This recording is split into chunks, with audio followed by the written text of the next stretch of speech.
Hey everybody, it is our 50th week on our blog, and last Tuesday we passed the 1 year mark of our trip so far.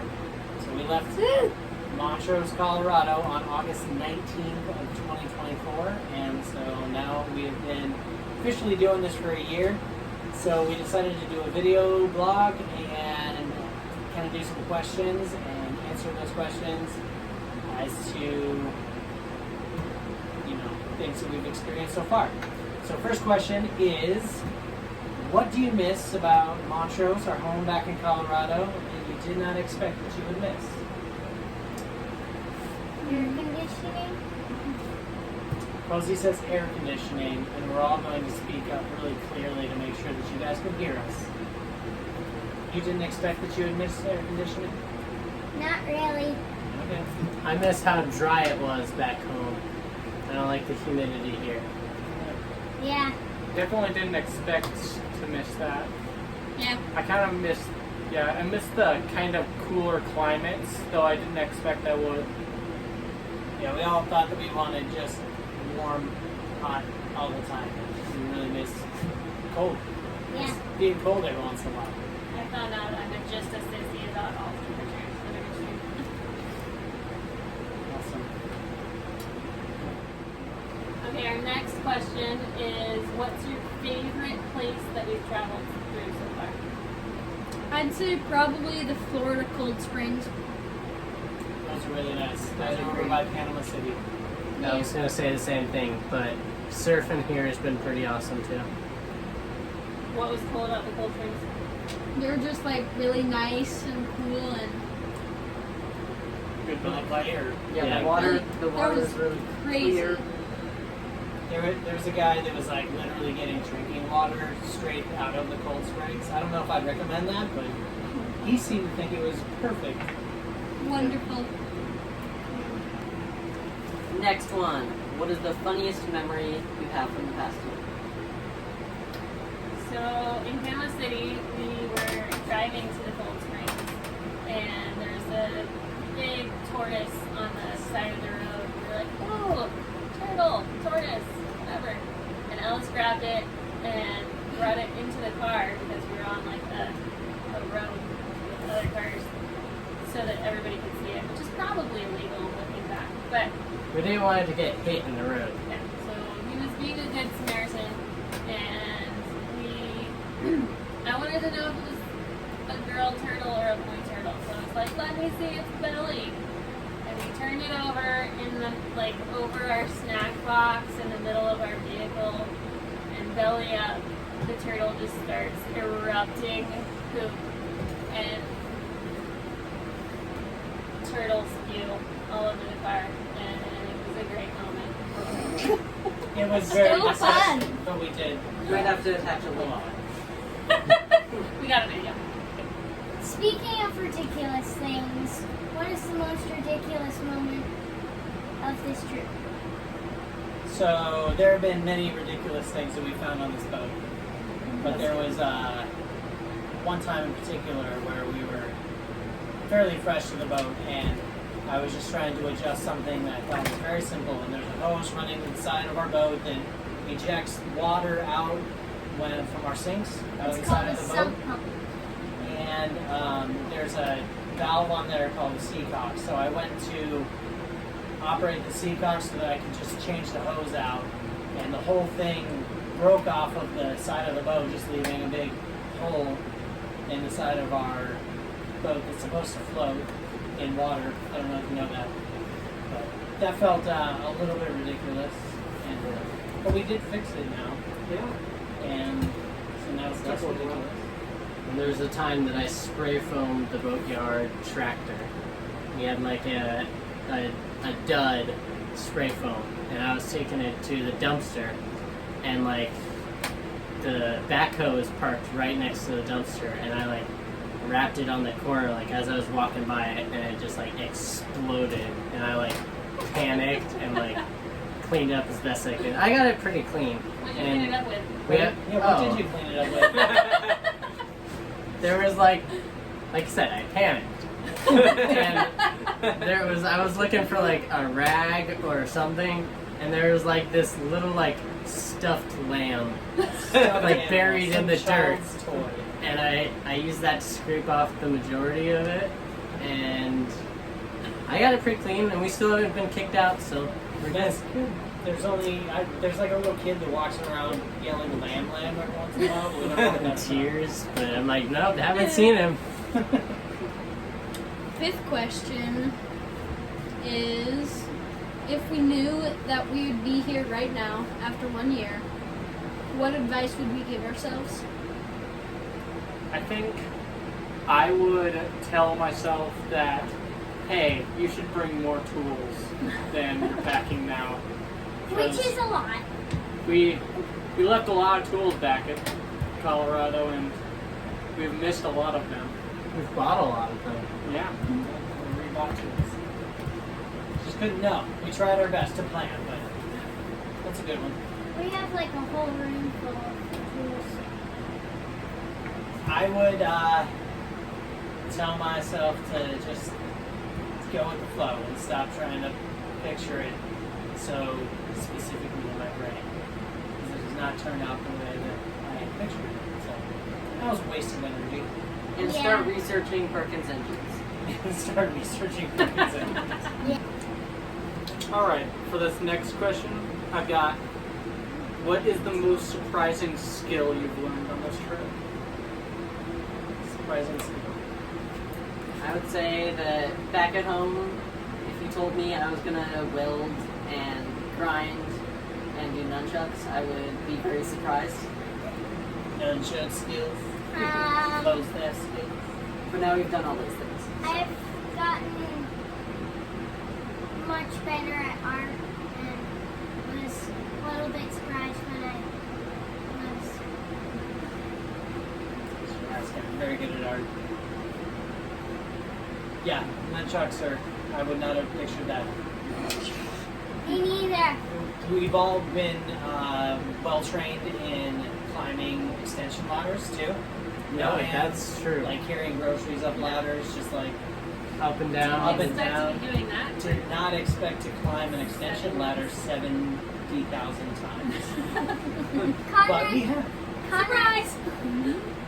Conrad says he's done it 8 too many times each day because of pee breaks.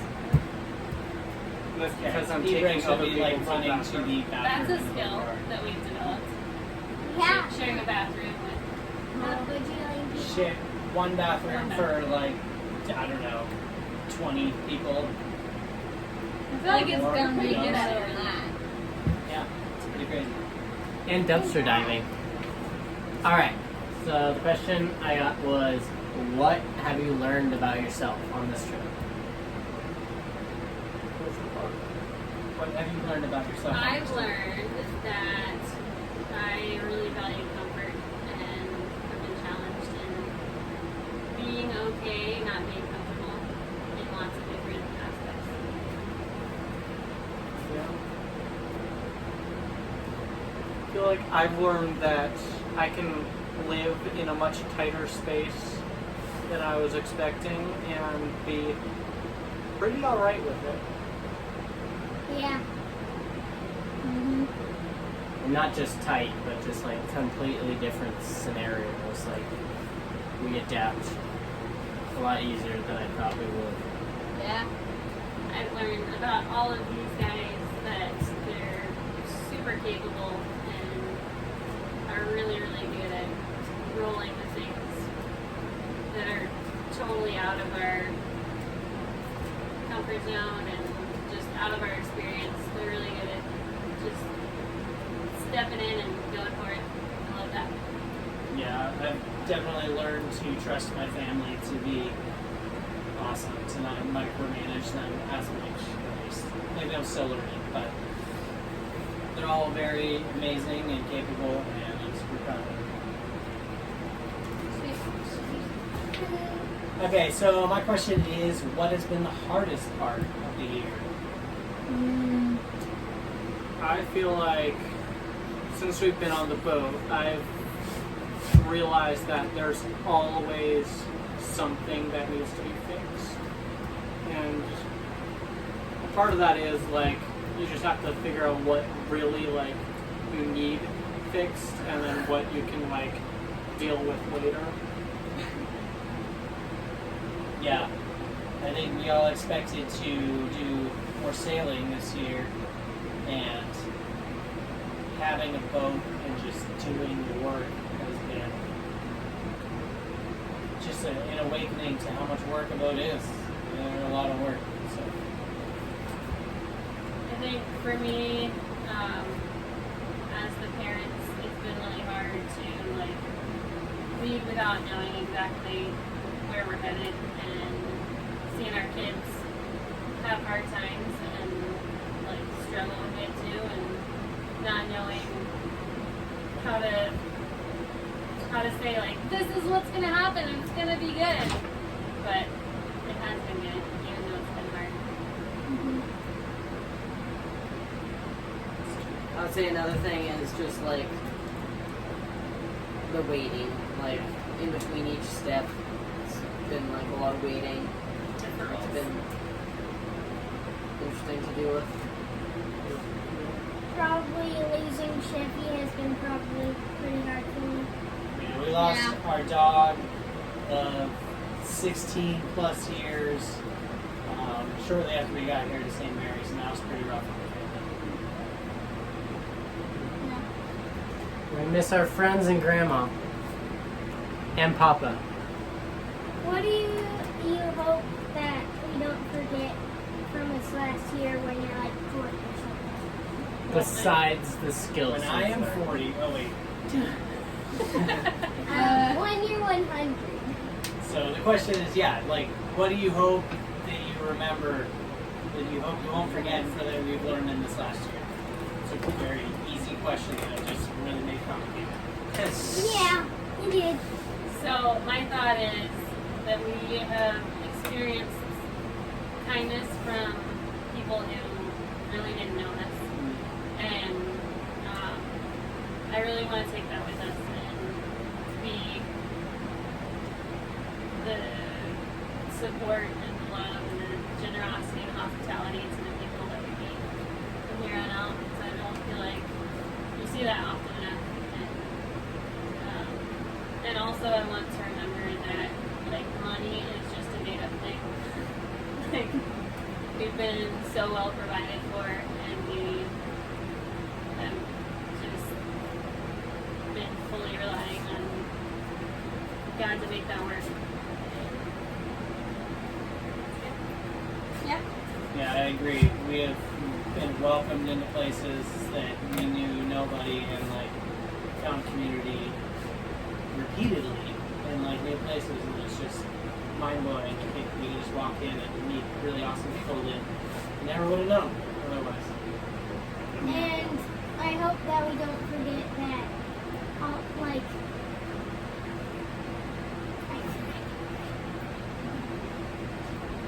I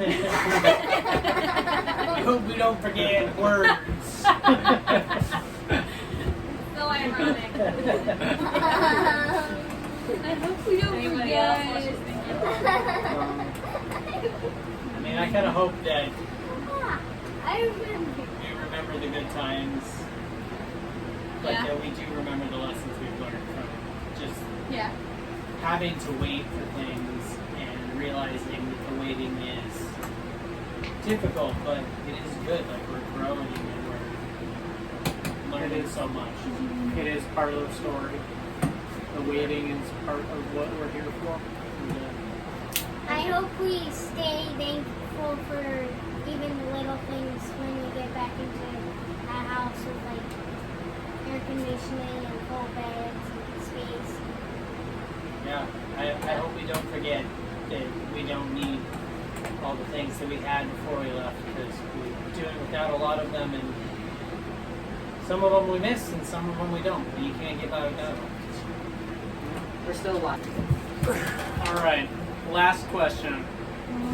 What would you tell someone who's dreaming of doing something big like we have? When they were just getting started. I would say be prepared for the worst and what? Go for it. Sorry. It's funny how accurate it is. And pray to God every day. To be clear, it's been worse. No, Just say It has not been the worst. I would say that, yeah, you just, keep your dream in your mind, but keep your timeline and your, details subject to God and what He's doing, because it may not be the exact path that you think you're laying out for yourself. Yeah. and prepare well. But it's worth it. Me It's too. so worth it. Yeah. We have done amazing things. We live in community with people that we know their names, and we talk to them about their issues, and it doesn't, we have to because we're all waiting for the same bathroom. But, we're doing that, and we are still planning on getting on the water in our boat, and our boat is getting closer every day, and we're traveling, we're spending a lot of time together. These are the dreams that we wanted to do, and it's happening. But it doesn't look the way we thought it would. But it's still good, and it's worth it. Yeah, Yeah. totally. Yep. Go for it. Go for it! No! Okay, so that is the end of our question session. We, our question session. Questions. If you guys have any questions that you want to ask us, just ask us questions and we'll try to answer them either in our blogs or just directly probably to you. So that's about it. We're trying to reach 100 million subscribers, so hit the bells and the links and we're really close. So. Give us a like and subscribe. No, we're not doing any of that. But we love you guys, and we will be back to writing our blog next week. If we did go viral. That'd be pretty cool.